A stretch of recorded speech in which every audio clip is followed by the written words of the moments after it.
Hi everyone, Adam from the Running Centre here. So a very common question that's very important that's often asked is how long should my shoes last for and how long until I should replace them?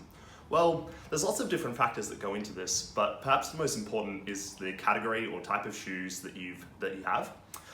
So first off, we'll start with probably the most common, which is your general volume trainer.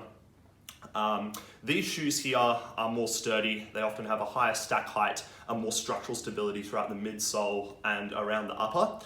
You can generally expect these shoes to last between 600 and 800 kilometers of wear, depending on several different factors. Then you also have your lightweight volume trainers. These are a little bit more designed for tempo or threshold sort of work, right up until VO2 max. For some individuals, these we expect about 300 to 500 kilometers of wear, again depending on several different factors. And then lastly, you have your much more lightweight racing flats. For instance, this model here, the Saucony Fast Twitch, which we generally would suggest between 100 to 300 kilometers of wear before you might need to consider replacement.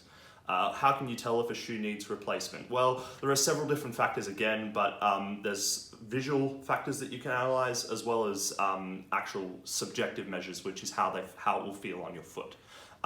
First off, if you notice the tread being significantly worn, for instance, much more flat, less grippy tread under the midsole, or if you start to see the sides of the midsole, for instance, the medial or lateral side starting to get worn away or starting to lose the same sort of texture it initially had, that will be a good indication that perhaps the shoe may need replacement. And also you can consider how it feels under your foot. If the ride is no longer as cushioned, if it feels like your feet are starting to ache or feel uncomfortable after running, it's probably a good time to consider getting a replacement for your shoes.